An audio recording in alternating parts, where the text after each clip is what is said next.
Hello and welcome to Deviance and Social Control. Today, we're going to talk about social control. We're going to talk about conformity and obedience, and we're going to talk about informal and formal means of social control. So let's get started. Methods of social control encourage both conformity and obedience to social norms through informal and formal means. So before we jump into the informal and formal means of social control, let's talk briefly about the differences between conformity and obedience.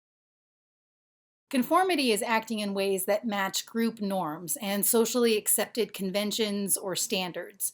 It includes our attitudes and beliefs, as well as our behaviors. Conformity happens in small groups, large groups, and society as a whole. We conform for a variety of reasons, including direct and overt social pressure from very subtle pressure that we may not even be aware of. Conformity often happens when others are present, but we frequently conform even when no one is watching. For example, there are typical ways of eating in a culture, when you can eat with your hands and which utensil you use and so on. Even when we're alone, when no one is telling us we need to eat a certain way, we tend to conform to those norms about how we eat. There are many, many reasons and conditions that encourage conformity, so I'm going to talk about a few. One, group size.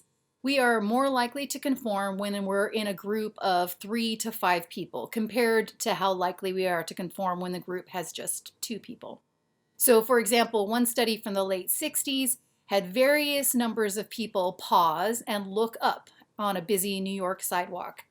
The researchers watched for how many passersby looked up also. The percentage of passersby who looked up increased significantly when the number of research team members looking up increased from 1 to 5. Unanimity. We are also likely to conform when everyone in the group is doing the same thing. Even if we don't agree with what the others are doing, we're more likely to go along with a norm that is set when no one pushes back against it. So when there's a uniform behavior or belief, we're more likely to conform. Cohesion. We are more likely to conform to a social norm when our group is more cohesive. That is, if we're part of a tight-knit group and someone in that group gives us information or sets some new behavior, we're more likely to go along with it than if the same information or behavior came from someone outside our tight-knit group. So for example, groups of friends are more likely to binge eat than when they're on their own. Status also influences conformity. Higher status people tend to have more influence over our conformity. When someone is seen as influential, we're more likely to go along with what they say or do. And status can be communicated in really subtle ways. For example, when approached by a survey taker on the street, we're more likely to fill out the survey when the survey taker is well dressed than when they look sloppy. And then prior commitment. We're more likely to conform when we've previously committed to conformity. For example, if you've declared your commitment to eat healthy food, you're more likely to make healthy food choices. Unfortunately, marketing and salespeople know this finding well. If they can get you to agree to some aspect of a sale, you're more likely to buy more, even if the terms change.